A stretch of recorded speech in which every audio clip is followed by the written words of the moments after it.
mystery exploration, darkness, history, creepy apparition, scary. Welcome to Cursed Stories.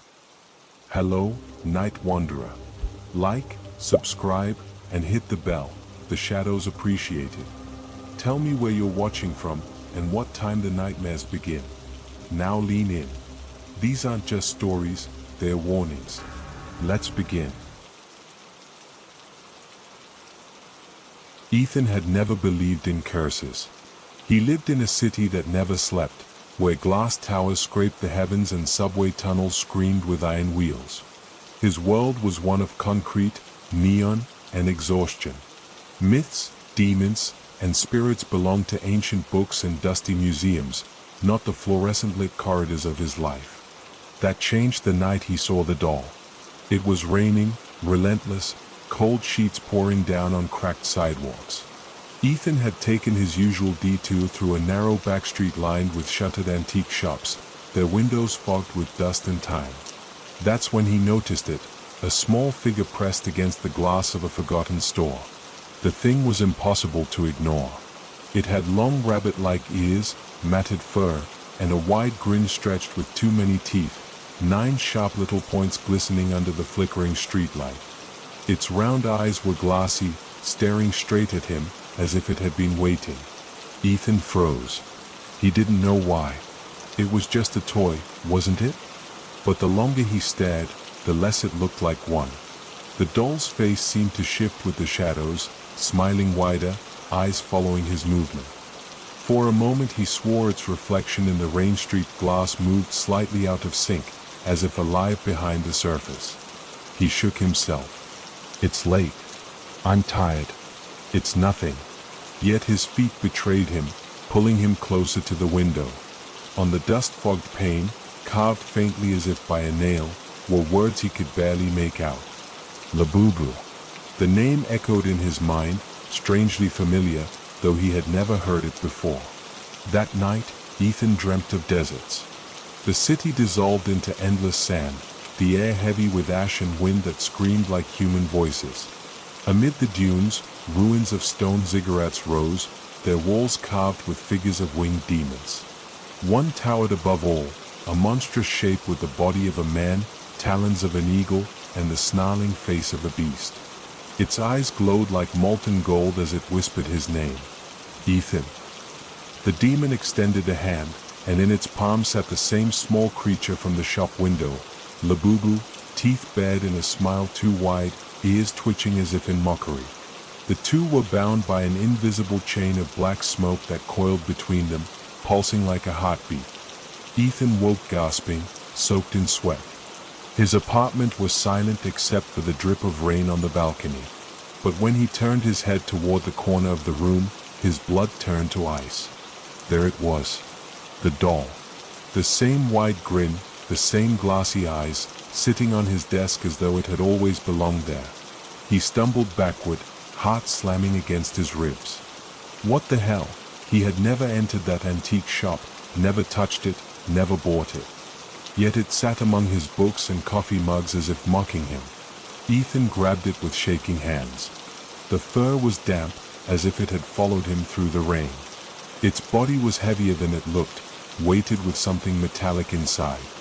And when his fingers brushed the name stitched into the fabric, faint and jagged, Labubu, a voice bloomed in his skull, not heard with his ears but inside his very bones.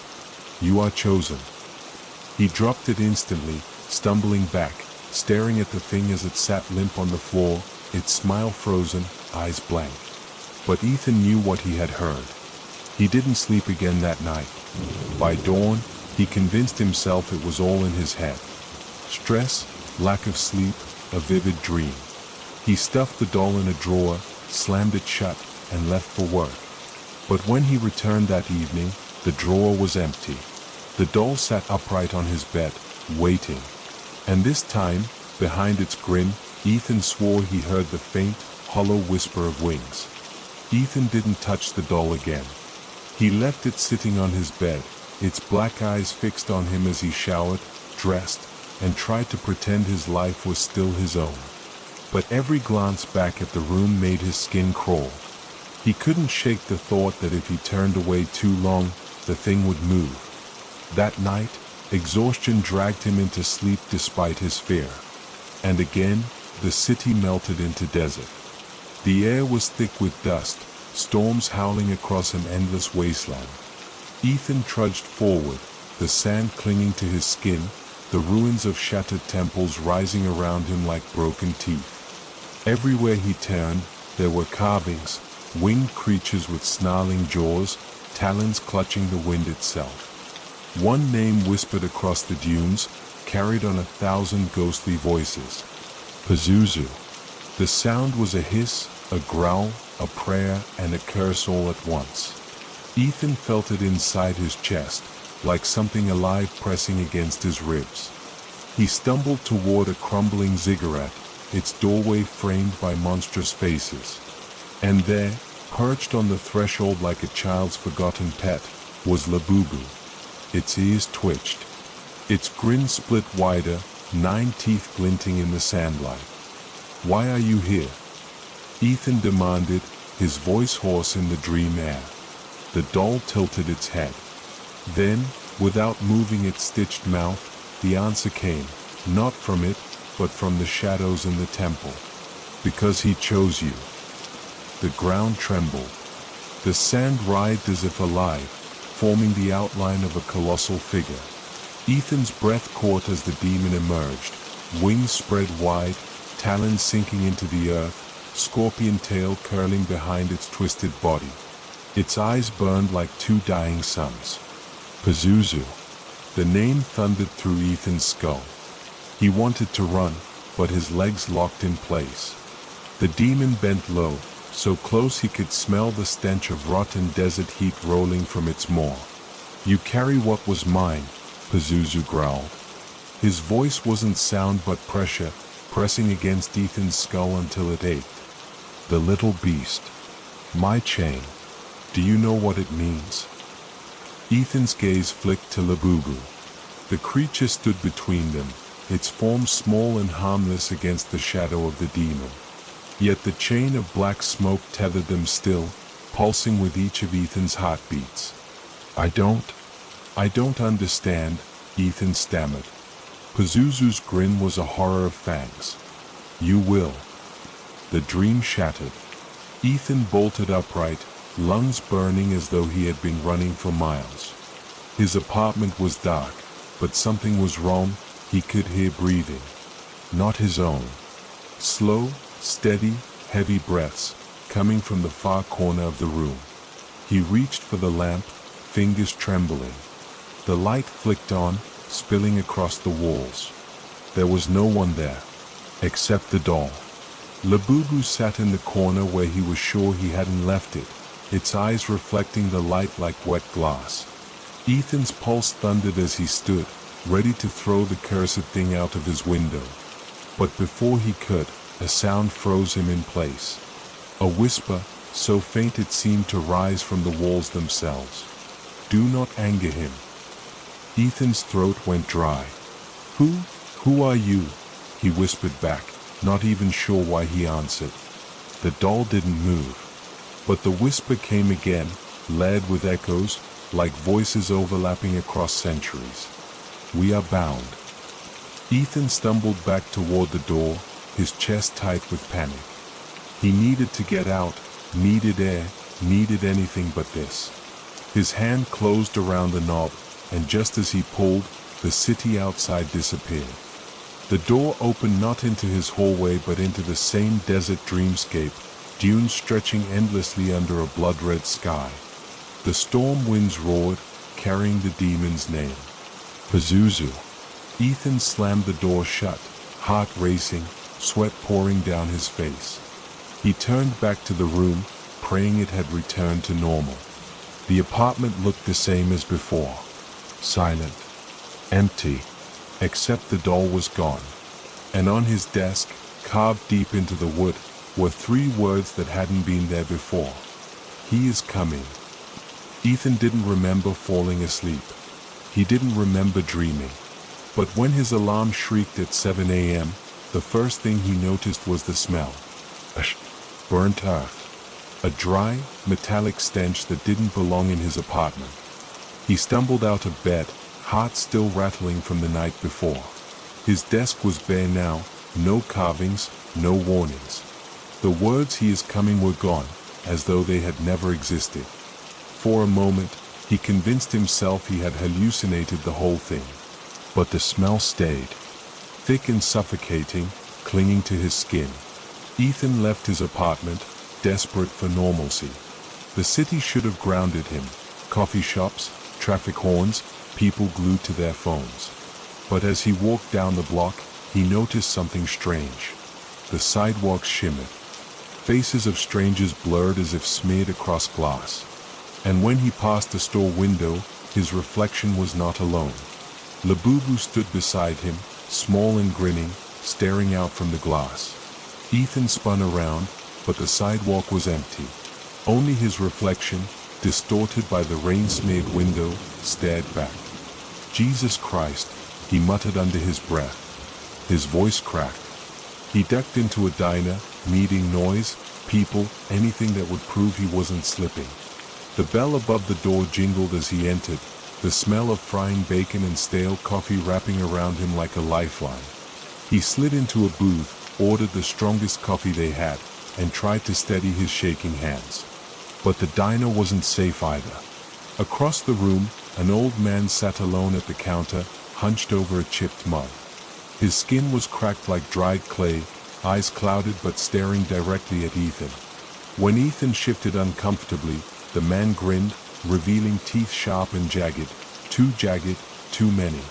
Ethan blinked, and the man was just an old man again, sipping weak coffee. But the grin lingered in his mind, crawling under his skin. The waitress came with his cup, her hand trembling as she set it down.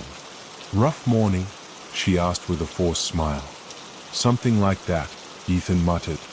She leaned in slightly, lowering her voice. "You smell it, don't you?" His heart froze. "What?" "The ash."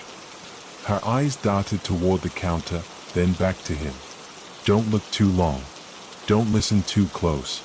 He'll notice." Ethan's stomach twisted. "Who?" Her lips parted as if to answer, but a glass shattered in the kitchen, startling them both. She hurried off, leaving Ethan gripping his cup like an anchor. She knows. She saw it too. When Ethan finally left the diner, the sky outside had turned strange. The clouds hung low, swollen and red, as if fire burned behind them. The air was dry, dust scratching at his throat. He glanced down the street and froze. A shadow moved across the building facades. Not a bird, not a plane. Something larger, wings spread wide enough to blot out the sun for an instant.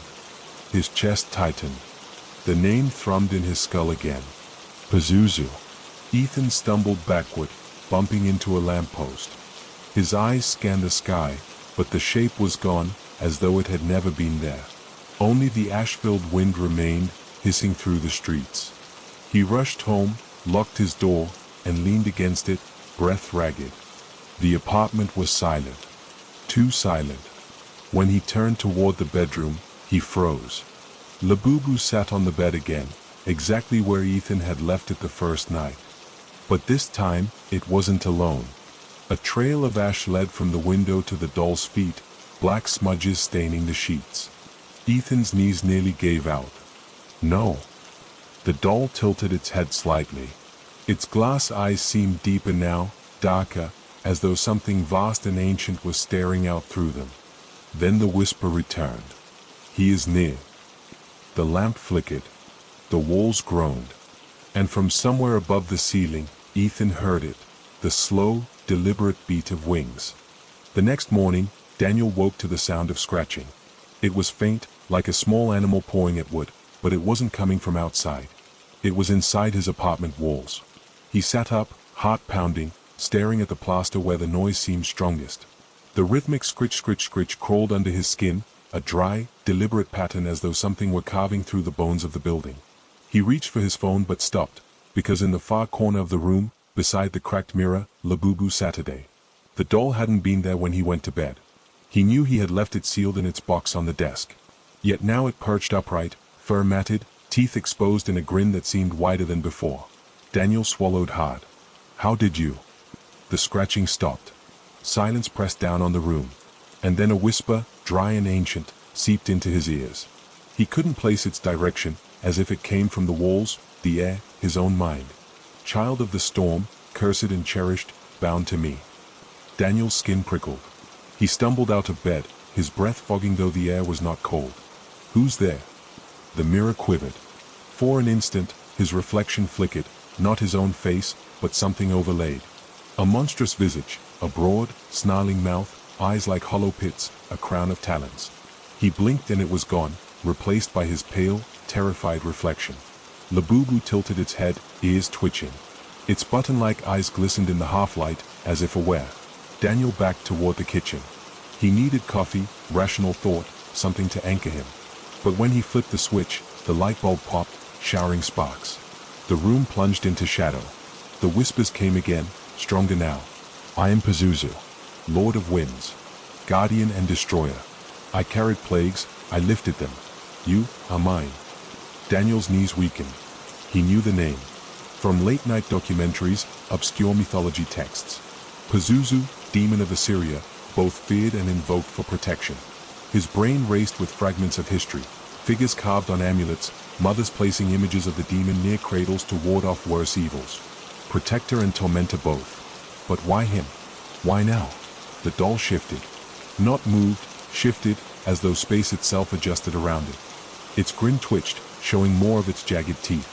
Daniel grabbed the nearest object, a kitchen knife, and pointed it toward Labubu, absurdly shaking at the thought of fighting a toy. "Stay away from me." His voice cracked. Labubu blinked. The air bent. The knife in Daniel's hand quivered like jelly, metal softening into wax. It sagged, dripping onto the counter like molten silver. His stomach lurched. The scratching returned, this time inside him. Not on the walls. Beneath his skin. He clawed at his arms, horrified to feel something shifting under the surface. Small ridges crawling along his veins, wriggling like worms. He screamed, slamming his hand against the counter. The sensation stopped instantly, leaving only bruised flesh. The whispers softened, almost soothing. "You are chosen. You will carry the storm." Daniel staggered back into the living room, chest heaving. The doll was gone. Only the cracked mirror remained, reflecting a room that no longer felt like his own. But in the corner of his eye, he thought he saw movement, a small shadow darting toward the closet. He forced himself to look, dread rising like bile. The closet door was ajar, though he never left it open. Inside, darkness pooled unnaturally thick. He stepped closer, hand trembling, and reached for the knob. A gust of hot air burst out, smelling of sulfur and rot. And from within the black, a voice rasped, no longer whispering, but sharp, commanding. "Open wide, Daniel. The dream is only beginning." His hand froze on the knob. Behind him, the mirror cracked again, this time splitting straight through his reflection's face. And from the fissure, a faint, skeletal hand began to push through the glass. The next night, Liam didn't sleep at all. His body trembled every time he thought of closing his eyes. He'd kept the window locked, every light on, and Labubu sitting upright on the dresser with its glassy stare fixed toward the street. But even with the precautions, he felt no safety. Every gust of wind seemed to whisper Pazuzu's name. Every creak in the floor sounded like claws dragging across wood. At 3 a.m., the air in his apartment grew unbearably heavy. The lamps flickered, then dimmed to a dull orange glow. Liam sat on the edge of his bed, phone clutched tight in his hand, watching the clock. The digital numbers shifted to 3:01, and with that, the hum began again. It wasn't in his head this time. The sound swelled, vibrating the walls, rattling picture frames. Labubu's head turned slightly, the slightest mechanical twitch, until its mismatched ears pointed toward the ceiling. Liam froze. He hadn't touched the doll. He hadn't even gone near it. Yet its face angled upward, as if responding to some silent call from above. Then he heard it, footsteps. Not the sound of neighbors, not the faint shuffle of pipes and settling beams. No, these were deliberate, slow, dragging footsteps pressing down on his ceiling. One step. Another. the sound of talons scraping with each movement. His chest tightened. Someone, or something, was walking just above him. His phone buzzed violently in his hand. Startled, he looked down. The screen had lit up with a text from an unknown number. No contact, no name, just a message that made his stomach drop. "He is looking for you." The letters crawled across the screen as if typed in real time, almost slithering, one after another. He nearly dropped the phone, but the vibration didn't stop. Another message appeared. "Do not let the doll answer." Before Liam could process it, Labubu's mouth began to stretch. Its painted smile warped unnaturally, widening into a grotesque grin. A voice, small but piercing, leaked out like air forced through a crack. "He is here." The footsteps stopped. Silence swallowed the room. Then came the sound of wings. Not the delicate flutter of a bird, but the violent, beating gust of massive wings slicing through the air. Dust shook loose from the ceiling. A low, guttural growl rippled through the walls, and the light bulbs shattered one by one, plunging the apartment into choking darkness. Liam backed into the corner, heart pounding so loud he swore whatever was above could hear it. The only light came from his phone, its glow casting Labubu's grotesque grin into sharp relief. He wanted to throw the doll out the window, to smash it, to burn it, but his hands wouldn't move. The silence ended with a deafening crash. The ceiling buckled, plaster rained down, and in the center, a crack split open. Two enormous, clawed fingers pressed through, curling as though tearing reality itself apart. A sulphurous stench filled the air, acrid and suffocating. Liam couldn't scream. His throat had sealed shut in terror. The hand forced its way through, skin like charred leather stretched over bone, nails jagged and glistening. And then, from the darkness beyond, two glowing eyes pierced through, unblinking, ancient, filled with malice and something worse, recognition. Pazuzu's voice poured into the room, rattling in Liam's skull. It wasn't loud, it didn't need to be. It was intimate, as though whispered from inside his own lungs. "At last, the keeper has been found." Labubu's tiny body shuddered, then fell limp, its smile vanishing as though erased. For the first time, it looked like nothing more than a doll. But Liam couldn't tear his gaze from the creature in the ceiling. He felt its hunger, its need, its claim upon him. The phone vibrated again in his trembling hand. One last message lit up the screen. "Run. Now." Liam bolted for the door, but behind him, the ceiling split wider, and the sound of wings roared into the night. The air inside the apartment had thickened into something damp and metallic, like rust and old blood. The wallpaper peeled in long strips, curling like the skin of something long dead. James staggered back from the corner where Labubu crouched, the creature's glassy eyes reflecting nothing, as though they were tiny black holes drawing in the light. "Why are you here?" James whispered, voice cracking. "What are you?" Labubu tilted its head. Its grin widened, too wide now, splitting the face in ways no toy should. And then, without sound, its little claw tapped the wall once. The room convulsed. The walls rippled like water, bending and twisting. The sound of wind roared through the apartment, though every window had vanished. James clutched his ears, but it wasn't just noise, it was voices, countless voices layered into one endless scream. They rose, swelled, broke apart, and reformed into a single word. Pazuzu. The name clawed at James's mind like talons. And then the dreamscape shifted. He was no longer in the apartment but standing on cracked desert earth. The sky was black and swollen with clouds, though no rain fell. Broken statues jutted from the sand, headless, limbless forms that had once been kings, gods, or both. Across the dunes, fires burned in distant pits, and the wind that tore through the wasteland carried a stench of rot. In the center of it all loomed a colossal figure. Half man, half beast, wings of a demon stretched wide across the horizon. The face was grotesque, lion's jaw, bulging eyes, a twisted crown of serpents writhing where hair should have been. The body was muscular but malformed, with taloned feet gripping the cracked earth. James knew without knowing, Pazuzu. The demon's voice was thunder, but it carried in whispers directly into James's head. I am the wind that carries fever. I am the shadow that walks between life and death. They prayed to me when the locusts came. They cursed me when the plague spread.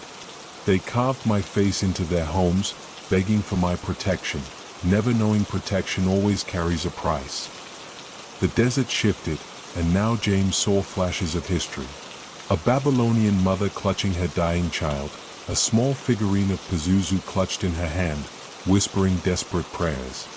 Priests chanting under torchlight, blood dripping into bowls carved with serpents. A man with hollow eyes placing a statue of Pazuzu above his bed, hoping it would keep the demons of sickness away, never knowing it would invite worse things in. The images came like lightning, unavoidable, overwhelming. James felt his knees buckle under the weight of centuries of dread. Pazuzu's voice filled every corner of him. I was never only curse, never only blessing. I am storm. I am hunger. I am the answer to prayers no one should have spoken. And then, slowly, the colossal figure bent low until its burning eyes met James's own. You carry the toy, the demon growled. You carry my reflection. Labubu. James spun, and there it was again, the little creature standing in the desert sand, staring up at both of them. But in this world, its grin was sharper, its teeth longer. Something ancient burned behind its innocent black eyes, something that seemed to mirror Pazuzu's terrible face. The desert cracked open beneath James, splitting into chasms filled with writhing shadows. He tried to run, but the sand dragged his feet down like wet cement.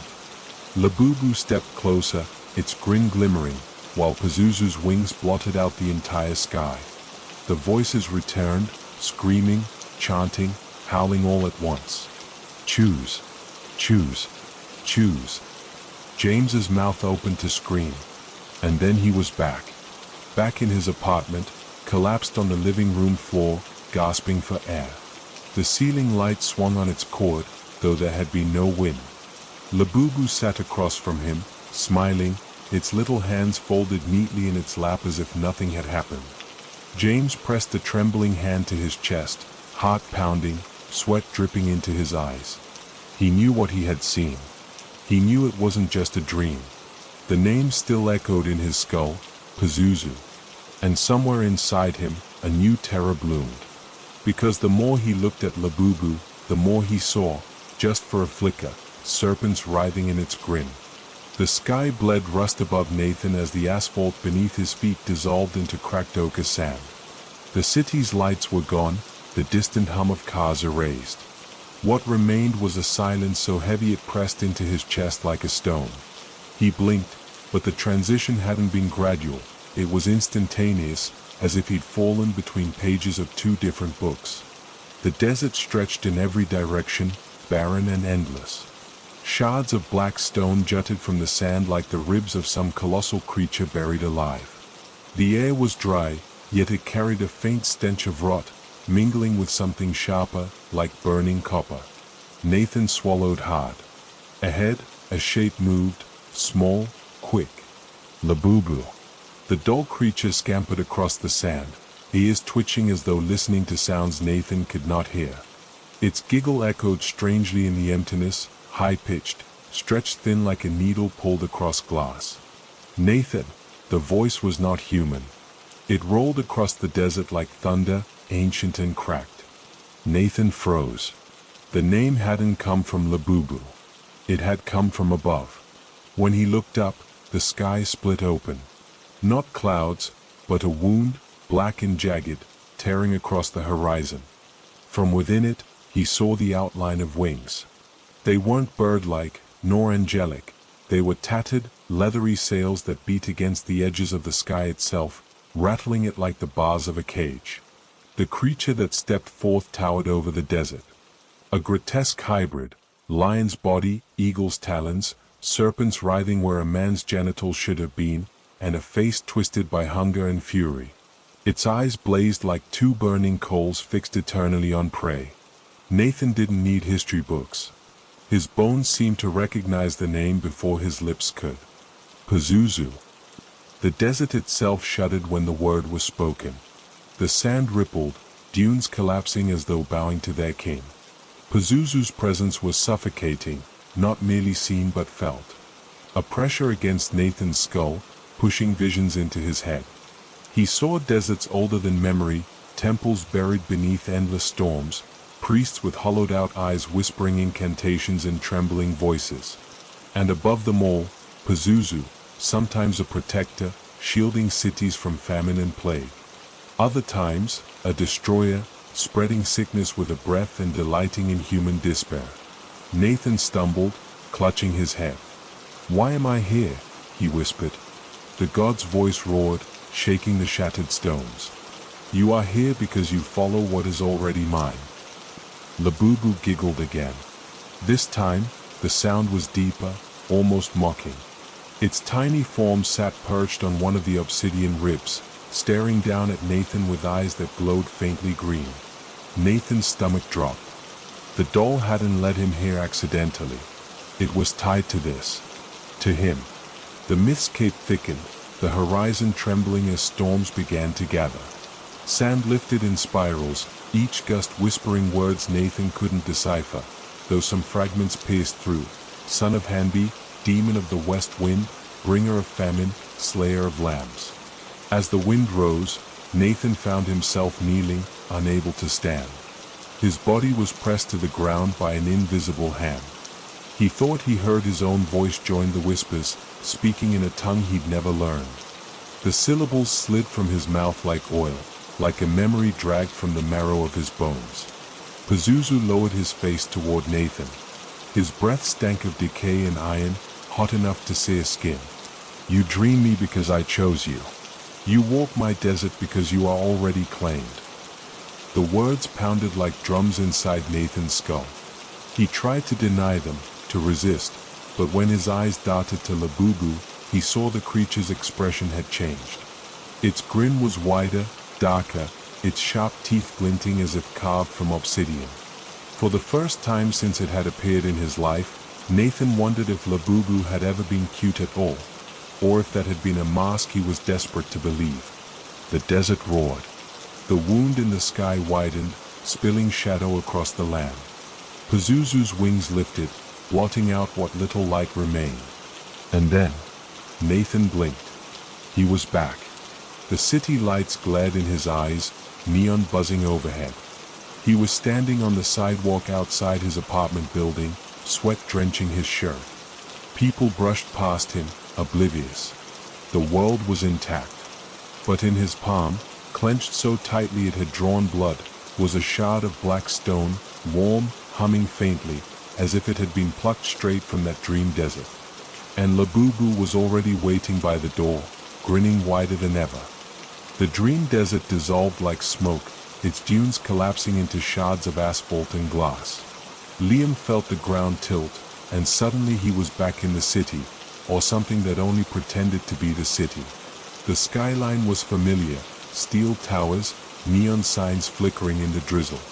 But the streets stretched unnaturally, corners bending at impossible angles. Windows blinked like eyes, dim yellow glows watching him from above. The sound of traffic was wrong, too slow, like each honk or engine groan was dragged across hours. Labubu scampered ahead, its stubby legs tapping against cracked pavement.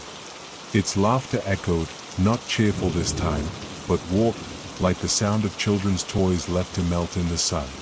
"Stop." Liam's voice cracked in the stillness. "Where are you taking me?" Labubu didn't answer. Instead, it pointed upward. The clouds had split into a wound, a yawning gap revealing an ochre sky beyond. Sand drifted down instead of rain, layering the sidewalks. From the horizon, something vast moved, an outline of wings and a grotesque, crowned head stretching across blocks. Liam knew that shape. He had seen it when the desert took him. Pazuzu. But this time, it was here, in the city. People were still walking the streets, yet none reacted. A man in a suit with a newspaper crumpled under his arm stepped directly into a drift of sand and didn't flinch as his shoes dissolved into bone. A woman pushing a stroller hummed softly, though the carriage was filled with dried locust husks that wriggled. Neon signs flashed in broken Latin, words Liam couldn't read, though one kept repeating, Protector, Punisher, Prince. The city was being rewritten. Liam stumbled forward, clutching his stomach as nausea rolled through him. He passed a storefront where the glass warped into rippling water. Inside, instead of shelves, a mural was painted on the walls, a monstrous figure with wings outstretched, claws digging into a mountain. Underneath the painting, words scrawled in wet, black ink read, "The boundary is thinning. He walks both sands and stone."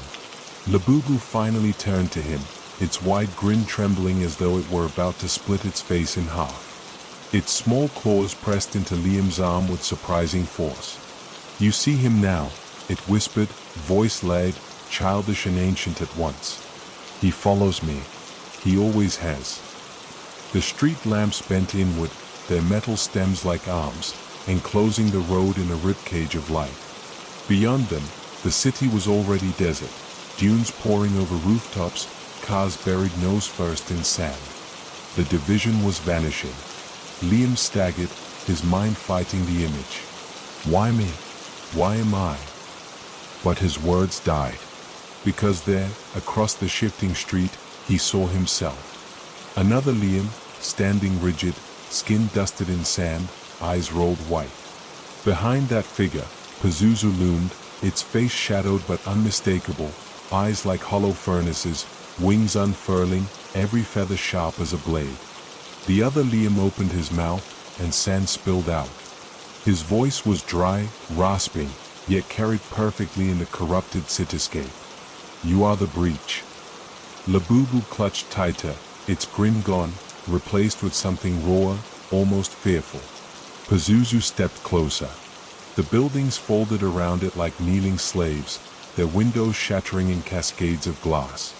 Sirens wailed somewhere far off, but the sound warped into shrieks, not mechanical but human. Liam tried to run, but the street beneath him pulsed, literally beating, as though he was standing on a hearth. Sand poured from the gaps between the concrete, swallowing his shoes, dragging him knee-deep. Protector, Punisher, Prince, the voices of the city repeated from every broken window, a chorus of whispers. And then, as if the entire city exhaled at once, everything went dark. For the first time in what felt like days, maybe weeks, Adam's eyes opened to something that resembled peace. He was in his own apartment, or at least a version of it. The cracked plaster on the ceiling looked familiar, as did the dent in the radiator and the crooked bookshelf leaning slightly against the wall. Sunlight pushed its way through the blinds, throwing golden bars of warmth across the floor. The air didn't reek of dust, smoke, or ancient rot. He sat up on his couch, disoriented, clutching his chest as though he had been holding his breath. The memories clung to him like cobwebs, Pazuzu's voice, the desert of bones, the dreamscape that bent reality like molten glass. Yet here he was, home. The silence was comforting, like waking from a nightmare and realizing it had all been a trick of the mind. Labubu sat on the floor, playing with a stack of coins as if nothing was wrong. The small figure's wide eyes glittered with an odd innocence. For the first time, Adam noticed how childlike it seemed, awkward, ugly cute, yet almost harmless. It stacked the coins with little paws, giggled when they toppled over, and started again. You're real, aren't you?" Adam asked, his voice fragile, testing. Labubu looked up, head tilted, and simply blinked. No words, only that strange, knowing silence. But its presence no longer carried the same corrosive dread. Instead, it was like a misplaced toy, something eerie, yes, but not overtly dangerous. Adam rubbed his face and tried to rationalize. Maybe he'd suffered a breakdown. Maybe the desert, the shadows, Pazuzu's voice, all hallucinations. He'd been sleeping badly, working too much, barely eating. The brain could fracture in strange ways under stress. Maybe this was all some psychological spiral, and he was now clawing his way out. He stood, walked to the kitchen, and turned the tap. Water gushed out, clear and cold. He drank greedily, each swallow grounding him further. The city sounds outside, the rumble of buses, the distant blare of a horn, were beautifully ordinary. A reminder that life continued, indifferent to his private terrors. The television remote sat where he'd left it. He clicked it on. A news anchor spoke of rising rent, political scandal, the mundane worries of the city. Adam almost laughed at the normality of it. Reality, banal and safe. For an hour, he let himself believe. He made coffee. He showered. He even thought about calling a friend, someone to break the solitude, to remind him that the world was real and steady. The apartment hummed with fragile stability, like a glass snow globe untouched. But it was the little things that broke the illusion. The clock hands didn't move. They ticked forward once, then ticked back, then froze. The coffee tasted faintly of ash. The news anchor's mouth was still moving, but no sound came out anymore. And then, Labubu giggled again. A soft, high-pitched sound that should have been innocent, but in the stillness of that frozen room, it was unbearable. Adam turned slowly. The doll had stopped playing with coins. Instead, it held one up, pressing it to its mouth as though it were a wafer. Its teeth, or whatever passed for them, glimmered, sharp and wet. Adam's stomach sank. The sunlight through the blinds was wrong now, too thick, too yellow, spilling across the room like syrup instead of light. Outside the window, the city was still, cars frozen mid-motion, people locked in postures of movement like statues. No, Adam whispered. His throat tightened. Not again. Please, not again. Labubu dropped the coin. The sound it made was not metallic. It was a scream, brief, sharp, cut off as it hit the floor. Adam stumbled back, covering his ears. Then came the draft, hot and dry, smelling of sand and rot. It seeped from under the door, whistling like breath. The apartment warped, the walls stretching like fabric, peeling outward to reveal darkness beyond. The television screen flickered once, twice, then filled with a distorted image. A face, too long, too sharp, eyes like burning holes. Pazuzu. You thought you woke, the voice boomed, not from the screen, but from inside Adam's skull. But you have never left. Safety is the sweetest lie, and you have swallowed it whole. The coins rattled across the floor as Labubu rose slowly to its feet, eyes glimmering with something Adam now knew was never innocence. The false piece shattered like glass. The city looked almost normal again the next morning.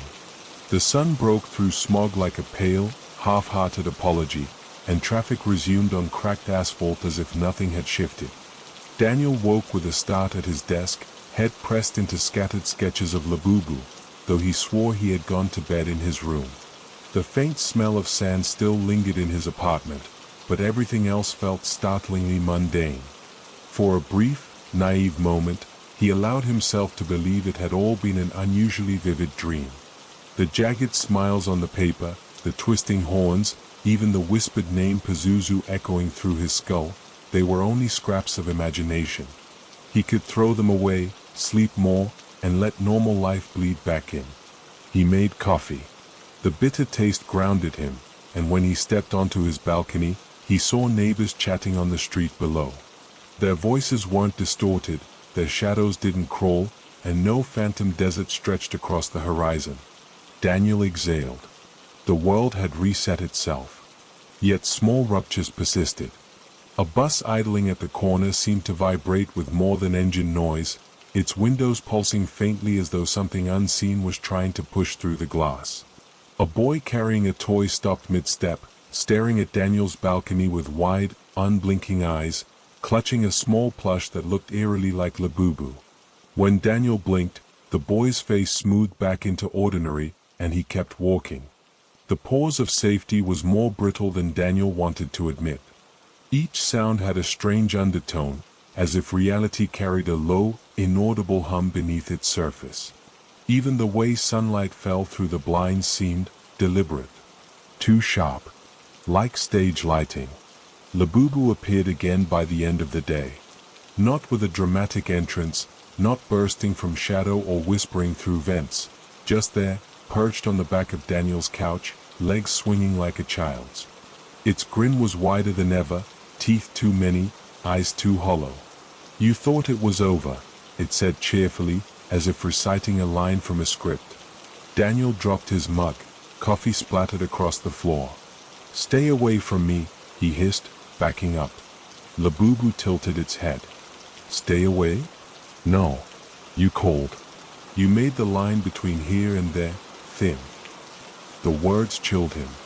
He had no memory of calling anything, but the sketches on his desk suggested otherwise. The creature hopped down and padded toward him, claws clicking softly against wood. The air thickened, colors in the apartment shifting toward a faint sepia hue. Daniel felt the city outside lean closer, buildings stretching higher, the faint sound of wind hissing like sand shifting. The desert was bleeding through again, but more subtly, more insidiously this time. Not in great floods of vision, but in whispers that rewrote walls and sidewalks by inches. Labubu leaned forward, whispering, "He stirs. He likes the cracks. Soon." Daniel covered his ears, but the words burrowed under skin, a vibration in bone. He stumbled back toward his bedroom, slammed the door, and pressed his body against it. Silence. He waited. The false safety was gone. And somewhere beyond the glass and steel of the city, sand began to rise again. It began with the sirens. Not the usual shriek of ambulances or fire trucks, but a deeper, metallic wail that rolled through the city in waves. Daniel jerked awake, his skin slick with sweat. The air was heavy, suffocating. From his window, he saw people pouring into the streets, staring upward. The sky was splitting. Not with lightning, but with a widening fissure of lightless sandstorm, a black moor opening where the clouds should have been. Grains of sand fell like ash, sprinkling onto cars, sidewalks, outstretched palms. They hissed as they landed, burning into metal, into flesh. Screams rose. Daniel stumbled back as the buildings across from his apartment began to twist. Windows elongated, bricks stretched, entire structures folding inward like they were being devoured by their own shadows. Through every warped pane of glass, he glimpsed not living rooms or offices, but dunes, endless dunes swallowing horizon after horizon. The desert wasn't bleeding in anymore. It was consuming. He grabbed his phone to call someone, anyone, but the screen displayed only static, etched faintly with the jagged grin of Labubu. A voice rose through the static, playful and sharp. "No more hiding. You're awake now." Daniel's walls shuddered. His bookshelf toppled, and through the crack between plaster and floor, he saw sand pouring out, like his apartment was built on dunes all along. His lungs filled with grit. He coughed, stumbling toward the balcony, but when he threw the doors open, he froze. The city was gone. Where skyscrapers once stood, only broken silhouettes jutted from shifting dunes, like the ribs of some dead giant. People ran, but every step dragged them deeper, sinking ankle, then knee, then waist into the sand until their screams were swallowed whole. And above it all, towering in the fissured sky, something moved. Vast wings stretched against the storm, shadows of claws dragging across the heavens. A face began to form in the swirling dust, ancient, regal, horrifying. Eyes like hollow suns opened, and Daniel knew without being told, Pazuzu had arrived. Labubu materialized at his side, perched on the railing like a spectator at a circus. Its grin was impossibly wide now, teeth rattling as it spoke. Collapse is just the beginning. He doesn't destroy, he remakes. The horizon buckled. A skyscraper folded in half and reshaped itself into a monolith of black stone, inscriptions crawling across it like insects. A highway tore free of the ground and reknit as a winding staircase vanishing into the sky. The city wasn't just falling into the desert, it was being rewritten by it. Daniel staggered forward, heart pounding so hard he thought it would burst. "Why me?" he whispered, but the storm swallowed his voice. Labubu leaned closer, whispering with childlike glee, "Because you sketched the doorway. And once drawn, it cannot be erased." The sand rose higher, swallowing the last of the skyline. Daniel realized, with terror blooming in his chest, that there was no line anymore between city and dream. Reality itself had given way, and the desert was infinite. Daniel didn't remember falling asleep, but when he opened his eyes, the city was gone. The glass towers, the roads, the noise, they had evaporated like smoke. In their place stretched a desert that wasn't truly sand but something blacker, almost granular like crushed bone. The sky was no sky at all, but a dome of bruised indigo smeared with streaks of fiery red. It pulsed faintly, as though it were alive. The air carried no wind, yet whispers scraped across the surface of the dunes. They were too fragmented to form sentences, but Daniel felt the meaning burrow into his head anyway: hunger, thirst, fear. His chest grew heavy, as though the desert was demanding that he breathe on its terms, not his own. Far ahead, the horizon fractured. Structures rose from the black dunes, impossible towers of bone and copper, twisted like melted spires. They didn't seem built so much as grown, accretions of teeth, claws, and broken statues fused together. Some bent under their own weight, nearly toppling but never falling. Others curved impossibly inward, spirals that seemed to lead nowhere. Yet each one hummed faintly, a resonance that vibrated in his sternum. Daniel staggered forward, leaving a trail of shallow footprints in the dust. Behind him, his marks filled themselves in as though swallowed by an invisible tide. His throat burned. It wasn't just dryness, it was like the air itself was scraping him raw. "Labubu," Daniel croaked. The creature was nowhere. The last thing Daniel remembered was Labubu's wide grin widening into something unnatural, something too large for its face, before the city split. Now he was utterly alone. As he approached the first structure, Daniel realized the surface wasn't smooth. It was crawling. Countless tiny figures clung to the bone tower, half-formed bodies, frozen mid-scream, some missing mouths, others with too many. Their hands reached out as if begging, but they were locked in the architecture, part of it. Daniel recoiled, stumbling back, while rising in his throat. From within the structure came a sound like wind, but not wind. It was breathing. A slow, cavernous inhale. Then another. A tremor rippled across the ground, and the tower's surface split down the middle. The seam widened, revealing a gaping mouth lined with cracked stone teeth. The tower wasn't a tower at all. It was a head. A fragment of something buried in the dunes. The whispering grew louder, and Daniel covered his ears, but the voices pressed straight through bone. The desert is not a place. It is a body. His vision blurred. For a moment he saw the skyline of his city again, shimmering like a mirage, buildings flickering between glass and bone, streets bending into spirals. Then it collapsed back into the desert, sharper, crueler than before. He kept moving, driven by instinct more than choice. Around him, other structures loomed, an obelisk made of fused wings, a pyramid whose steps writhed with worms, a broken arch sculpted entirely from human spines. Each one throbbed like organs inside a giant beast. Then, on the far ridge, he saw him. Pazuzu. The demon did not stand so much as unfurl.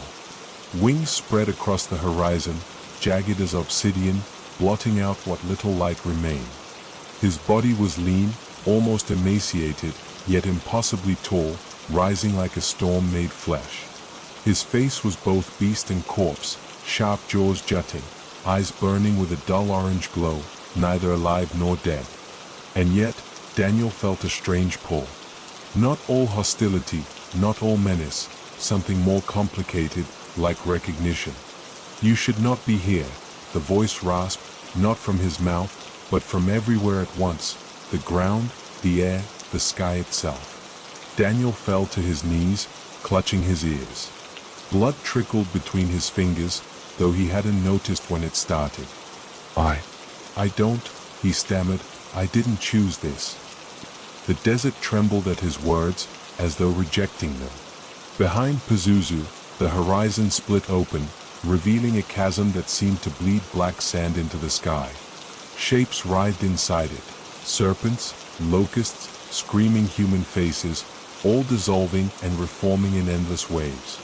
And through it all, Daniel felt Labubu watching.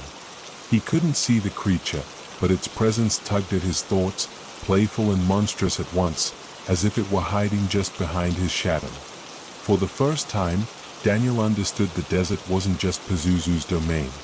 It was a theater, and both he and Labubu had roles to play.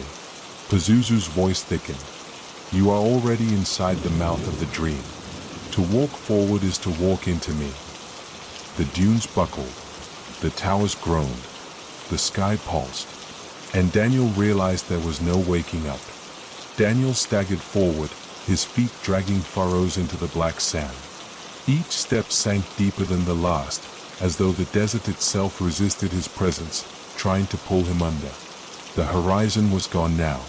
No skyline, no faint shimmer of an edge, just an endless expanse of dunes under a sky the color of old ash. And yet, structures loomed. Impossible, titanic silhouettes etched against the murk. They were neither ruins nor palaces, but something in between, rib-like arches made of bone and obsidian, towers that bent backward as though recoiling from their own weight, facades where windows wept sand instead of light. Daniel's throat burned, but when he opened his mouth, only dry grit fell onto his tongue. Breathing itself hurt. He tried to shout, "Where am I?" But his voice cracked and evaporated, stolen by the wind. Then came the wind's voice. It wasn't just air moving, it was language. Words screamed through dunes like knives slicing air, voices overlapping, layered with menace and worship. He didn't recognize the tongue, but the intent drummed against his skull, praise and fear, chants braided with curses. Daniel pressed his palms to his ears, but it was inside him now, vibrating bone and blood. He stumbled forward, the towers lurching closer, their shadows swallowing him in intervals. He wasn't walking anymore. He was being pulled, like an insect into a funnel web. The sand erupted suddenly in front of him. Something rose, tall, gaunt, stretching limbs too long for any human frame. Its face bore no skin, just a skull with teeth sharpened to needles, but on its forehead blazed the faint sigil of a sun eclipsed. Its chest heaved though it had no lungs. It whispered with the storm itself. "Wanderer, you carry his scent." Daniel recoiled. Whose scent? His voice was barely audible, swallowed by sand, but the creature tilted its skull as though it heard every tremor. Its jaw cracked wider. The master, the hunger, the old wind, Pazuzu. Daniel's stomach turned. The name rattled inside him like a curse too heavy to hold. His knees threatened to buckle, but he forced himself upright. "I don't." "You do not need to know," it hissed. "You need only remember that you belong." The black wind howled louder, whipping grains into Daniel's skin, carving thin cuts across his arms and face. He shielded himself, but the cut stung like acid. The world around him warped. The towers bent further, curling in toward him, their spines meeting overhead to form a ribcage sky. Inside that ribcage, a shape emerged. A colossal outline, wings spread wide, eyes burning faintly green through the ash clouds. Pazuzu. Not fully here, but enough to warp the desert into his body. His voice seeped into Daniel's bones. "The walls of your world weaken. The city will fall. You have opened the cracks with your hunger for safety. Now the winds will devour." Daniel's chest heaved, panic clawing his ribs. "I didn't open anything." But even as he shouted, the vision of Labubu flashed in his mind. That ugly, innocent grin. Those needle teeth. The first night it had sat on his desk. The strange comfort it brought, even when it should have unsettled him. He felt it then. Labubu's presence wasn't gone. It lingered here, somewhere in the desert. A tether. A seed. something that bound Daniel to this place as surely as a chain around his throat. The sand beneath him split with a groan, like a throat opening. Darkness yawned, and the wind shrieked with triumph. Fall. Daniel's legs gave out, and he plummeted into the crack, the desert folding shut above him like a mouth. The air was different now. Daniel no longer felt the faint tethers of the city pulling at him. The desert had claimed him fully, its winds carrying the faint scent of rotten incense, as if the entire horizon were both a graveyard and a temple. He trudged forward, his footsteps sinking into the sand, though the grains beneath his boots sometimes felt more like ash than earth. The sky above was locked in a perpetual twilight, orange at the edges, black above, and shot through with flickering cracks of lightning that made no sound. Shapes darted in the distance, not birds, not clouds, but shadows of something with wings too long and joints bent the wrong way. And then he saw them. The ruins rose from the sand like jagged teeth. Towering structures carved from stone that shimmered between obsidian and bone. Some looked like ziggurats, others like temples split open by an unseen hand. Massive pillars etched with spirals and symbols jutted upward, most toppled halfway into the sand. And scattered among them, as if carelessly discarded, were bones. Human bones, animal bones, and some belonging to creatures Daniel could not imagine. Spines too long, skulls with horns curving in impossible angles, ribs as wide as rooftops. At the heart of it all, half buried in the sand, lay a colossal skull. Its eye sockets were cavernous, each large enough to walk into, its teeth shattered but still sharp, its brow marked with glyphs that pulsed faintly in rhythm with the lightning overhead. Daniel froze when he heard it. A voice. Not booming, not whispered, but both at once, inside his head and all around him. You walk where kings once begged. He spun, searching for the speaker, but the desert offered only wind. Yet the air thickened as the words sank into him. I watched empires burn. I guided storms across their crops, plagues across their children. Yet they prayed to me still, begged me to spare them, begged me to protect them from worse things. They named me demon, god, and wind. But names rot as their bones rot. The voice carried weight, centuries compressed into syllables. Daniel realized, with a shudder, that this was not only Pazuzu speaking to him. This was Pazuzu speaking of himself, his memory spilling into the sands. And then Daniel saw them. Figures rising from the dunes. First like shadows, then like smoke, then finally bone. Skeletons of kings, still crowned, their empty sockets glowing faintly with green fire. They staggered in slow circles around the great skull, as though locked in endless worship. Their crowns were jagged, melted, broken. Their skeletal hands reached upward as if to praise, yet their jaws hung open in silent screams. Daniel stumbled back, his breath catching in his throat. One of the crowned skeletons turned toward him, and though it had no tongue, no lungs, its voice slid into Daniel's mind like oil. We swore to him. We gave him cities. He left us nothing but sand. The skeleton lurched forward, reaching. Daniel tripped, his hand pressing against the hot sand, his body trembling with the weight of their gaze. And then he saw Labubu again. The small creature stood on top of the giant skull, staring down at Daniel with unblinking eyes. Its grin was too wide, too sharp, catching the lightning as though it had been waiting all along. For a heartbeat, Daniel thought it looked triumphant. The voice of Pazuzu thundered through him again. You are no longer guest. You are inheritance. Daniel tried to scream, but the desert swallowed the sound. The desert was no longer just sand and bone. It was alive. The dunes breathed, collapsing and rising like the chest of some buried colossus. Wind moaned across them in human voices, fragments of prayers Daniel could not understand, torn apart by shrieks that sounded suspiciously like his own name. He staggered across the shifting ground, his shoes filled with grit that burned hotter than fire, though the air was cold enough to sting his teeth. The horizon bent like glass under pressure, warping sky and earth into an endless fever. And then he saw it, Labubu. The strange doll creature was perched upon a crooked obelisk that seemed to have grown from the sand itself, like a bone erupting from the world's ribcage. Its oversized head tilted in jerky curiosity, sharp ears flicking as though they could hear voices that Daniel could not. Its huge black eyes shimmered, not with innocence, as Daniel had once foolishly thought, but with a glassy reflection of stars that didn't belong to this universe. Why are you here? Daniel croaked, his throat raw from dust. Labubu did not answer. Instead, the air behind it trembled, the obelisk cracking as if something beneath it stirred. And Daniel suddenly knew, that Labubu was not lost in this nightmare like he was. The thing belonged here. The realization struck like lightning.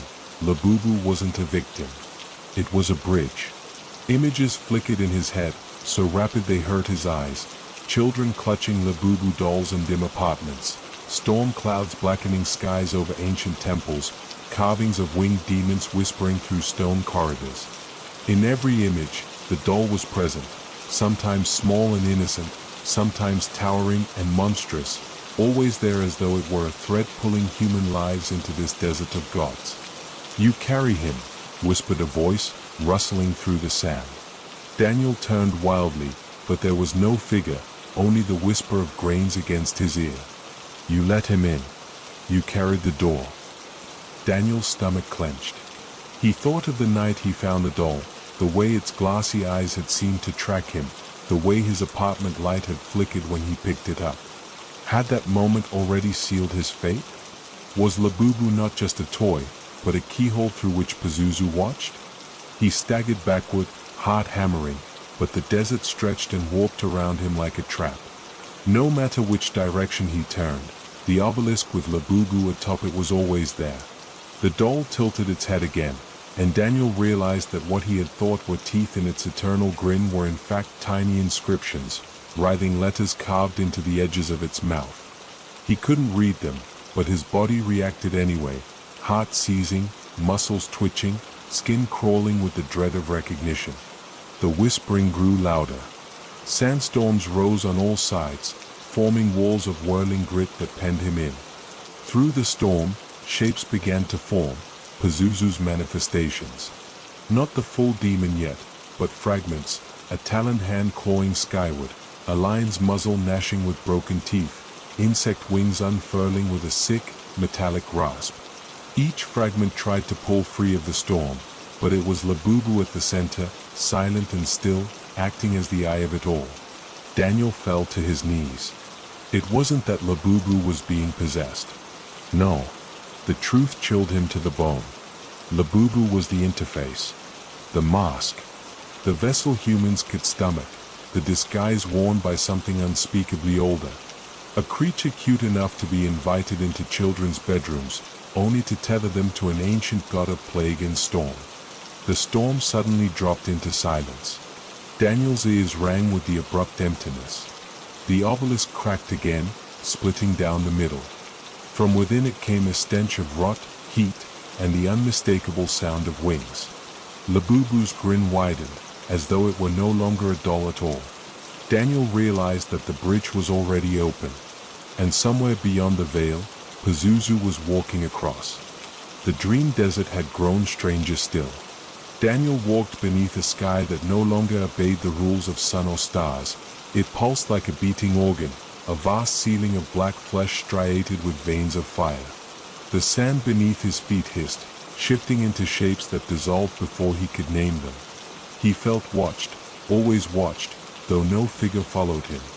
It was Labubu who kept him moving. The creature padded ahead, sometimes hopping on its crooked legs, sometimes vanishing only to reappear perched on a broken pillar, staring back with glassy eyes that shimmered faintly green. There was something purposeful now in its movements, as if the little monster wasn't lost here at all. "Where are you taking me?" Daniel rasped. His throat was raw, his lips split. He hadn't eaten, hadn't drunk anything, yet he hadn't collapsed either. Time meant nothing here. Hunger and thirst stalked him but never killed him. It was a prison of endurance. Labubu tilted its head, ears twitching as though it had heard some command Daniel could not. It let out a small, guttural laugh, a sound utterly out of place in the void. Then it darted forward, leading Daniel into a ruin that hadn't been there moments ago. The walls rose high and jagged, carved with spirals and figures that almost resembled Sumerian glyphs, though they melted if Daniel looked too long. At the center was a stone altar, and on its surface, etched deep, was a name Daniel should not have known. Yet the letters branded themselves into his mind, glowing with infernal certainty. Pazuzu. The air thickened. Heat crawled over his skin, even though no fire burned. Daniel staggered back, whispering, "No." Labubu scrambled onto the altar. Its sharp little claws tapped across the stone as it stood proudly above the name, eyes glowing brighter, teeth flashing in that unsettling grin. In the pulse of the red-black sky, Daniel saw something impossible. Labubu's shadow didn't match its body. The shadow was tall, wide-shouldered, its head crowned with horns that curled upward like sickle moons. Its wings spread in vast, jagged arcs, shrouding the altar in darkness. Daniel's chest tightened. "You." The little creature tilted its head again, grinning wider, and the shadow tilted with it, perfectly synchronized, but not the same. And then, faintly, Daniel remembered something. A scrap of text he'd once read while studying Mesopotamian myths, years ago. Pazuzu was not always invoked as an enemy. The ancients feared him, yes, but also used his image to ward off worse demons. Was Labubu that image? A disguise of innocence hiding the shape of terror? Or worse, a bridge, a modern incarnation carrying the echo of Pazuzu into this age? "Why me?" Daniel whispered, stepping closer to the altar. "Why show me this?"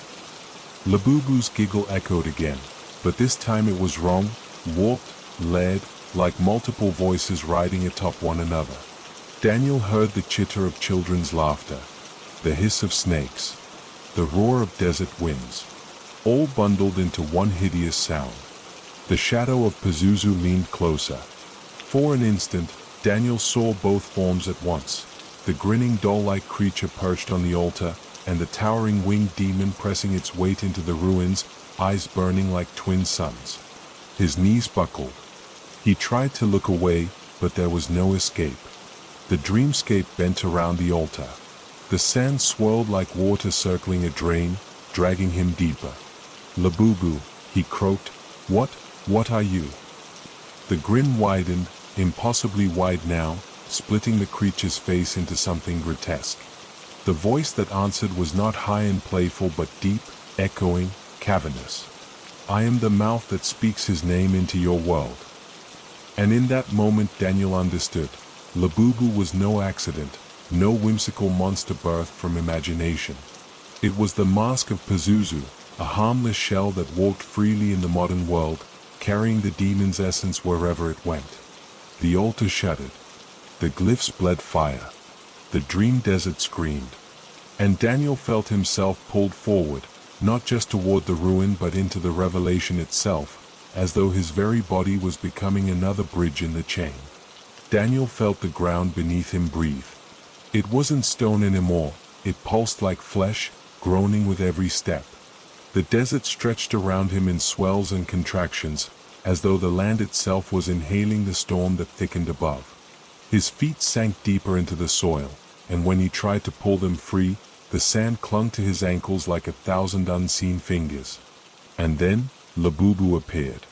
Not the toy-like, almost comical figure that Daniel had once thought of as harmless.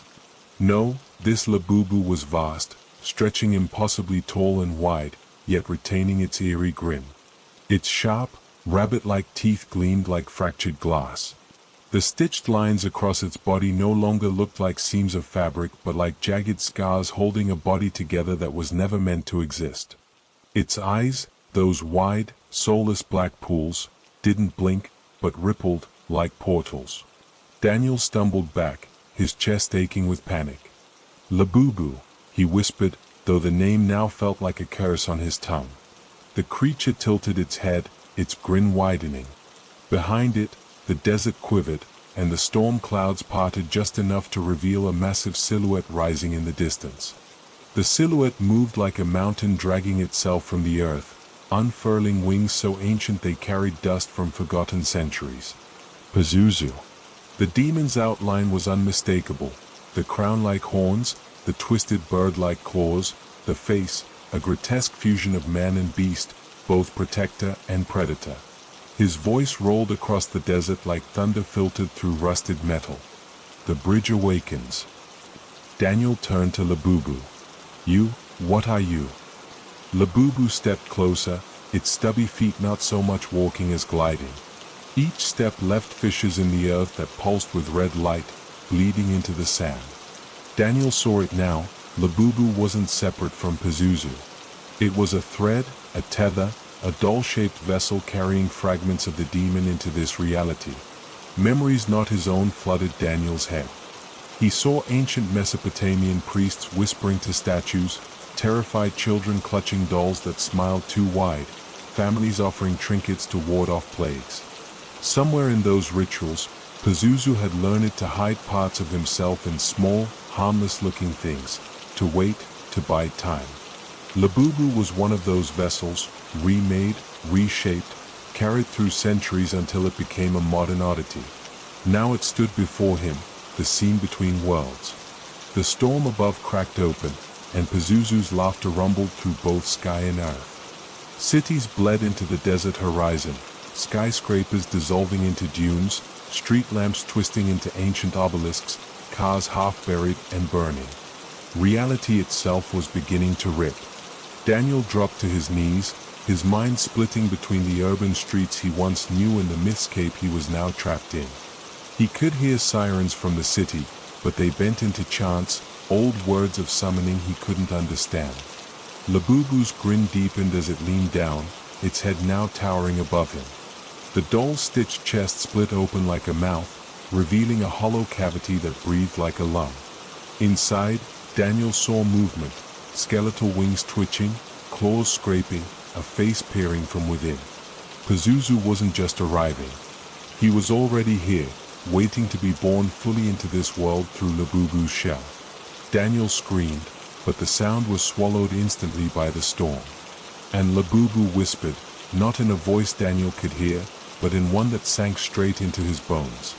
You brought me here. The city was no longer a city. Streets ran in two directions at once, folding like ribbons, while the air smelled of iron and desert sand.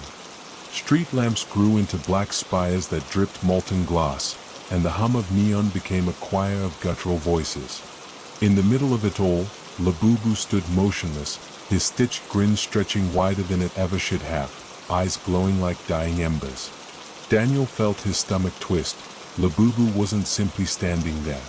The little creature was splitting, his form flickering between the doll he had once cradled in his hands and something vast, cosmic, a writhing silhouette crowned with wings. Behind him, the dream desert poured through the fractures in reality. Sand spilled into subway tunnels. The skyline bled into an infinite horizon of dunes. And across it all rose a shadow, Pazuzu. The demon's outline was jagged, almost human but twisted, an elongated face, wings like torn banners, and talons scraping across dimensions. His voice cracked the air like stone grinding against bone. Through the bridge, I enter. Through the vessel, I consume. Daniel's ears rang as he stumbled back, his vision swimming. He wanted to scream, to deny what he saw, but every denial was devoured by the truth pressing in from every direction. Labubu was no toy. He was a gate, a willing one. The city itself began to kneel. Skyscrapers bent toward Pazuzu's horizon.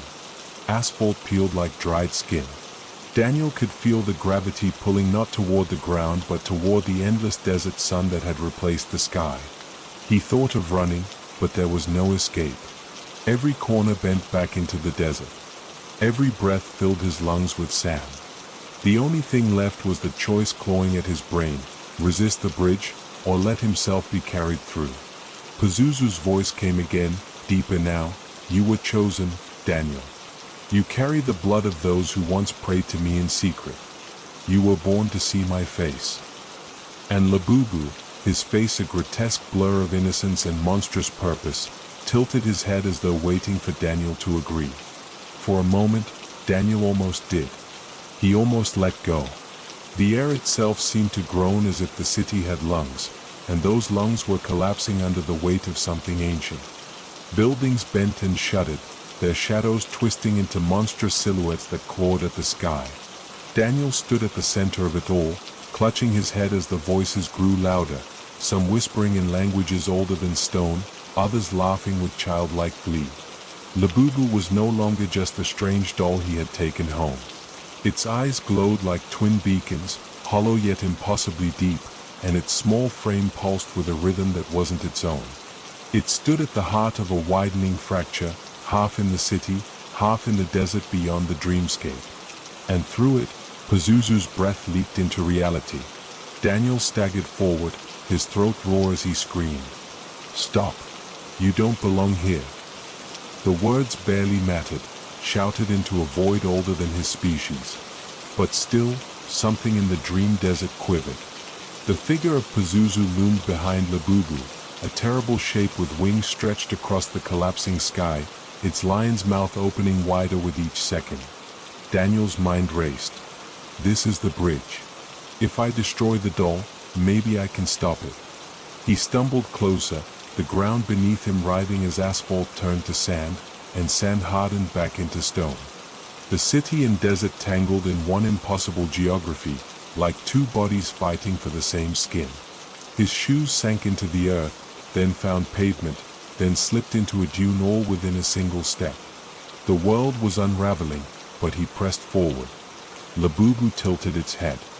For a split second, Daniel thought he saw a flicker of sadness, almost like the creature didn't want this. But then the glow returned, and Pazuzu's laughter shook the ruins around them.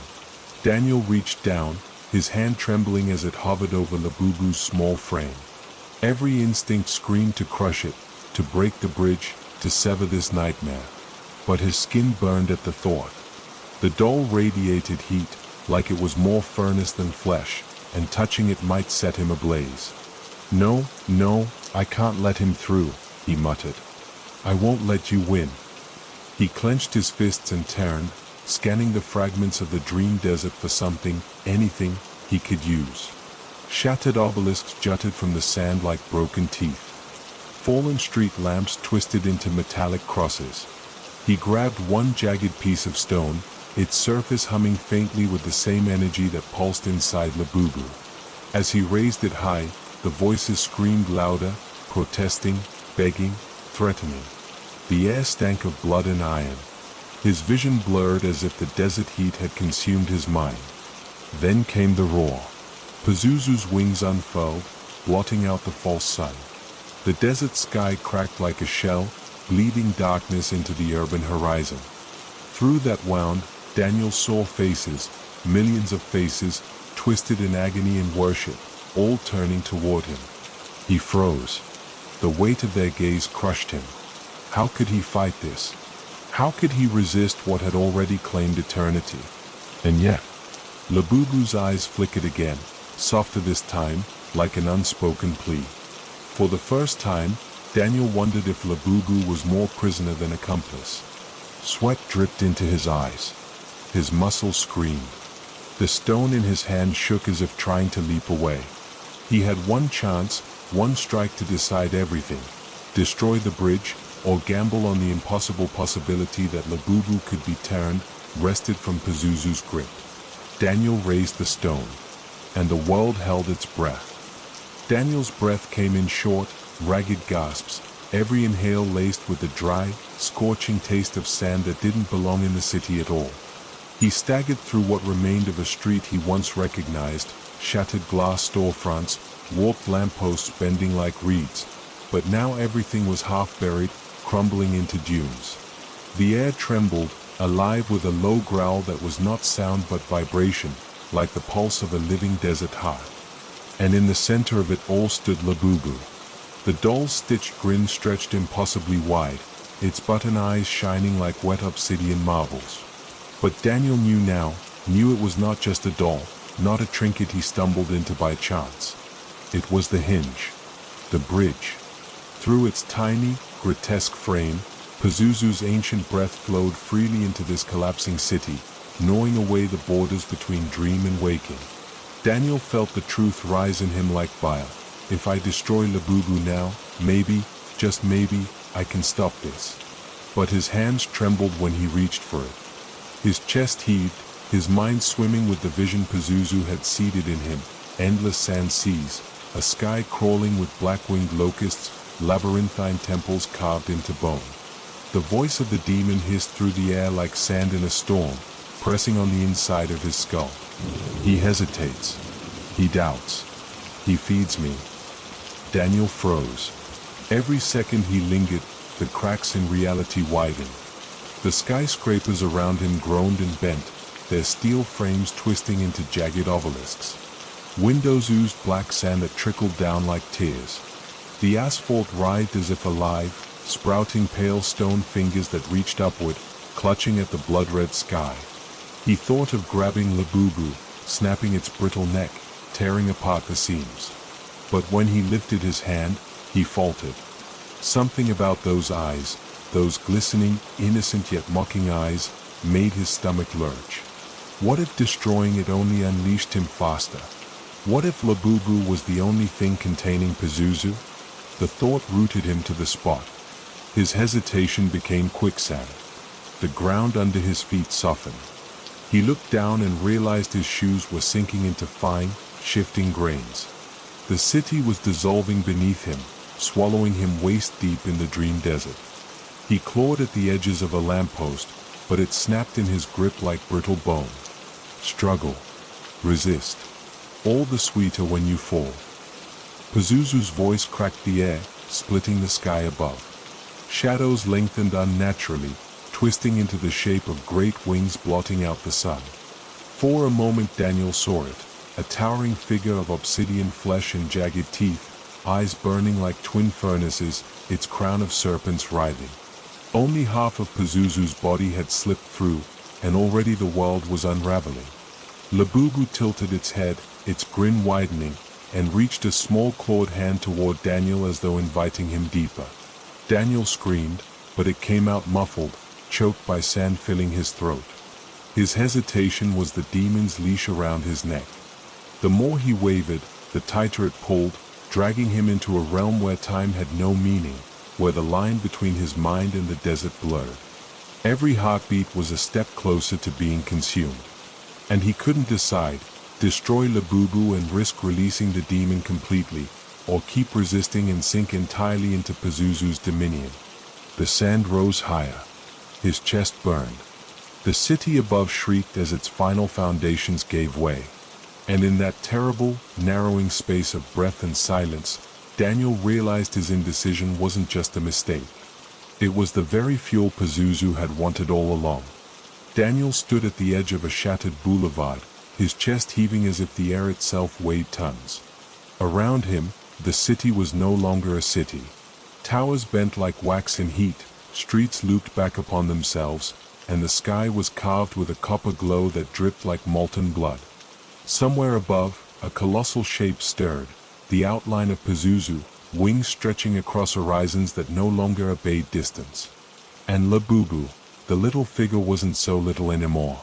Its eyes, once odd but harmless, now brimmed with an unearthly shine, pulsing in rhythm with Pazuzu's breath. It didn't grin now, it stared, almost pleading, though Daniel couldn't tell if the plea was for mercy or surrender. "Break it," he whispered to himself. "You have to break the bridge." But his feet wouldn't move. His fists trembled, hovering in the air as though some unseen current pinned them back. He could feel it. Labubu was tethered to Pazuzu, a living conduit pulling the dream desert into the veins of the city. Daniel saw threads of black sand spiraling from Labubu's chest into the sky, and every heartbeat of hesitation allowed them to thicken, to root deeper. The ground convulsed. Asphalt split, and dunes of burning sand erupted where crosswalks should have been. Cars toppled sideways as if sucked into whirlpools of dust. People, screaming silhouettes, vanished into the sand's open mouths, their voices swallowed before Daniel could even reach toward them. He wanted to scream. He wanted to charge forward, tear Labubu free, sever the invisible chains. But hesitation was poison, and it coated his veins. The voice of Pazuzu grew louder, not from above, but inside him. Why resist? You cannot sever what you are part of. You breathe me. You dream me. You are already mine. Daniel clutched his skull, feeling the words like hooks in his flesh. His vision flickered. One moment the city still existed, cracked but whole. The next it was only the endless mythscape. Dunes shaped like screaming faces, ruins that pulsed like organs, statues with wings too large for the horizon. He stumbled, unsure which was real anymore. Labubu took a step closer, its small hands outstretched. The childlike size returned, but its shadow stretched longer than the street itself, stretching, splitting into talons that scraped across the warped buildings. Daniel's heart hammered. He tried to summon strength, to fight, to resist, to break the bridge. But his body obeyed slower than his will. Every moment he lingered, Pazuzu's grip grew tighter. The copper sky rumbled, cracking like thunder. A single massive hand, clawed and leathery, reached down through the glow, brushing the tops of the broken towers. The city shook as if acknowledging a god's arrival. Daniel's knees buckled. His hesitation had given Pazuzu passage. His fear had made the bridge stronger. And now he realized with bone-deep certainty, this wasn't about destroying Labubu. It was about destroying himself before Pazuzu's power could fully claim him. But as his fists curled, a new thought slithered in. What if you don't resist? What if you accept your place in the design? Daniel's body froze. His hesitation deepened, twisting into something darker, temptation. And in that moment, Pazuzu's laughter rolled across the dream desert and the broken city alike, shaking every structure, filling every crack, echoing within Daniel's very breath. Daniel's hands trembled against his sides, the knuckles white, veins straining beneath his skin. He wanted to move, to fight, to break the tether that bound Labubu to the nightmare, but every motion dragged like he was wading through oil. The threads of black sand pulsed thicker now, no longer mere strands but arteries. They ran from Labubu's chest into the copper sky where Pazuzu's claws still lingered, and each pulse echoed inside Daniel's own ribcage. His heart no longer beat for him alone, it thudded in rhythm with the monster above.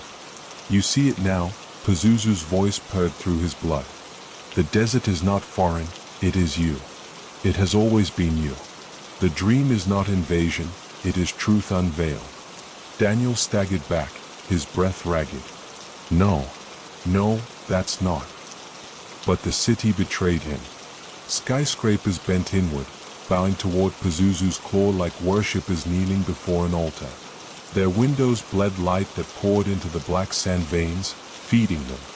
The screams of the people, thousands of them, grew faint, muffled, as if they were calling from behind a wall of glass. And Labubu smiled again.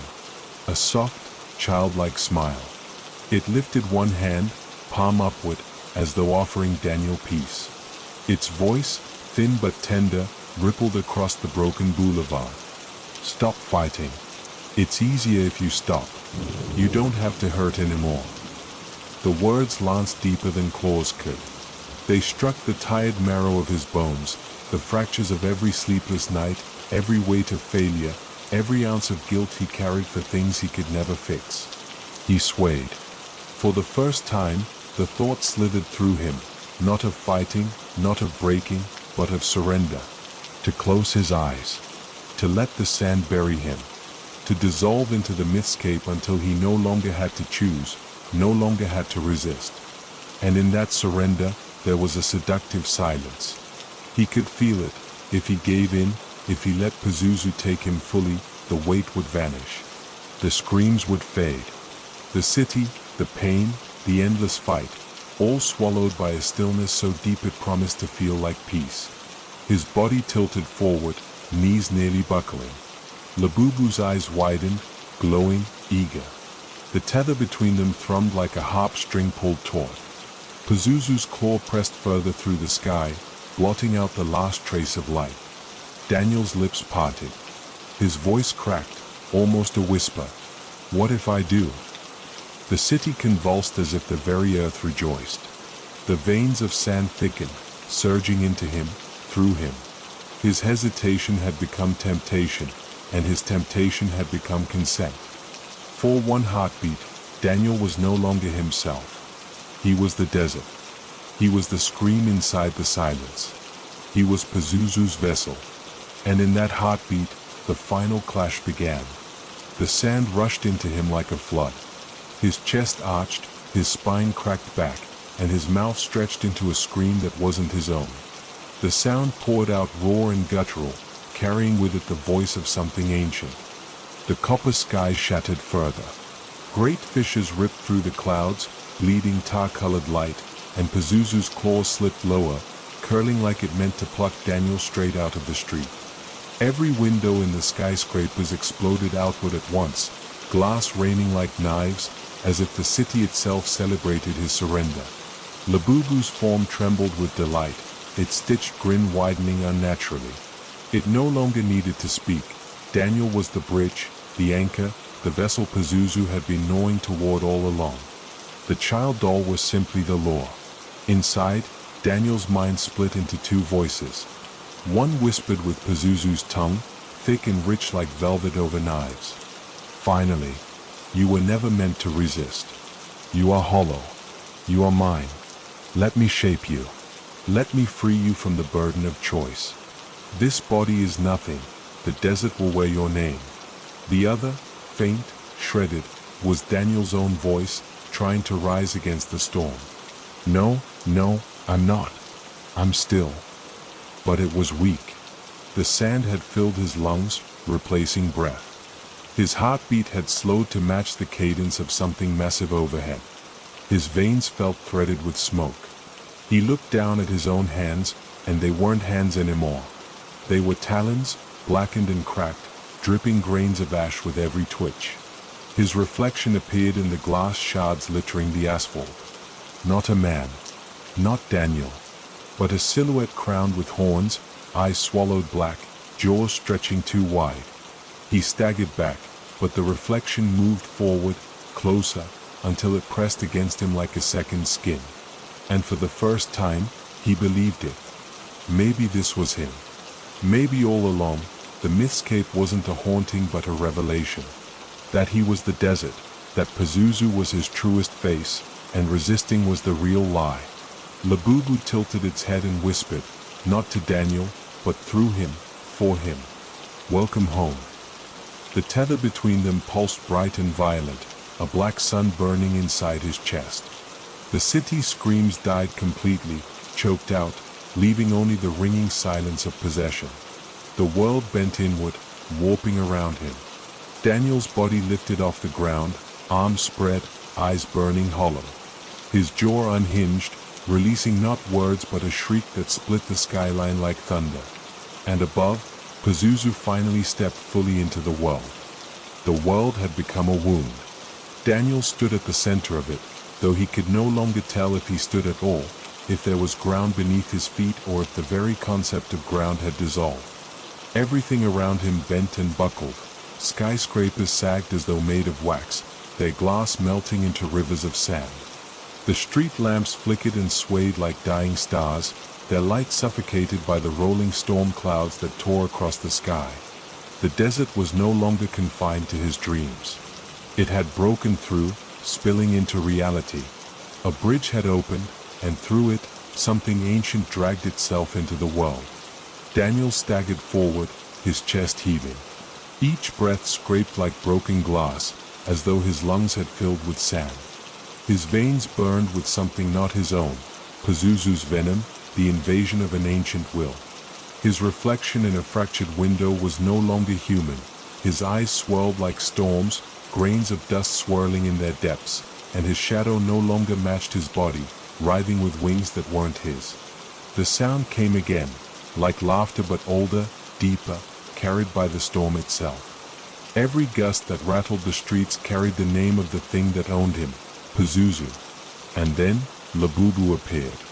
It was waiting in the middle of the cracked asphalt, tiny against the immensity of the nightmare around it. Its head tilted, its black eyes polished voids. Its grin was playful, innocent, but too wide, too knowing. Daniel's breath caught. No, not you. He had carried this creature, protected it, fed it, convinced himself it was his companion, maybe even his salvation. But now, here, under the storm of a god demon breaking into his world, the truth was naked. Labubu wasn't his. It never had been. It was the bridge. Why? Daniel's voice cracked, splintered by wind and terror. Why me? Labubu blinked. Its mouth curled into something not quite a smile, not quite a threat. Then it leaned forward, and when it spoke, its voice was not its own. It was ancient, cavernous, carrying the weight of ages buried in desert sand. It split Daniel's mind open. I open. He comes. The asphalt beneath Daniel's feet shuddered, split wide into an abyss. The city fractured. From the depths below, dunes roared upward, swallowing cars, buildings, entire streets. People screamed as sand poured like floodwater through alleyways. The horizon warped, bending into the shape of a colossal maw. And rising from that maw, Pazuzu. His form blazed against the blackened sky, lion's head crowned with fire, eagle talons gouging rifts in the ground, insect wings stretching wide enough to blot out what little light remained. His eyes were pits of endless desert, storms churning in their depths. Every beat of his wings sent shockwaves through the air, hurling glass and stone through the streets. Daniel's body collapsed to its knees. His mind thrashed against the weight pressing down on it. Pazuzu wasn't just outside him, he was inside, pulling apart his memories, stripping him bare. Images burned away, his childhood bedroom, his mother's lullaby, cracked and distant, the laughter of friends long gone. Each memory was torn from him and devoured, leaving only sand in its place. No, Daniel clawed at the ground, his nails bleeding. You won't take me. Not all of me. For a flicker of time, something inside him resisted. His last fragment of humanity flared like a spark in the storm. He forced his memories back, dragging them like weapons into the void. The smell of rain on asphalt, the warmth of a hand in his, the fragile sweetness of a world he once called his. And for a heartbeat, the storm hesitated. The desert cracked. The skyline flickered back into shape. Neon signs buzzed uncertainly. A breeze, an ordinary breeze, cool and wet with city rain, slid across his skin. Daniel gasped. His fragment of self roared, clawing up from beneath the dunes. For a moment, he wasn't prey. He wasn't a vessel. He was Daniel. But the reprieve didn't last. The sky shattered with a noise like glass breaking across all creation. Fire gushed from the cracks, rivers of molten sand pouring from the heavens. The ground convulsed, buckling upward, reshaping into dunes. Screams rose and vanished as people were swallowed whole. And Pazuzu's voice, impossibly vast, filled every corner of the collapsing city. This world has always been mine. Daniel screamed back, but his voice was nothing against it. His body spasmed, convulsed. Shadows dragged themselves toward him, writhing like serpents. His skin burned from the inside out. He could feel it, his humanity shattering, slipping, breaking. He fell onto his back. And there, sitting on his chest, was Labubu. Small again. Harmless. Grinning. Its teeth glinted under the flickering streetlight, as if mocking the apocalypse tearing the city apart. Its eyes, though, told the truth, hollow, endless, patient. Daniel's eyes fluttered open, and they were no longer fully his. The storm churned within them, consuming everything. Yet, deep inside, buried beneath layers of sand and fire, a single voice whispered. Faint, fragile, but not gone. Hold on. The storm roared back, laughing, eternal. Pazuzu had returned. The bridge was open. And the end had only just begun.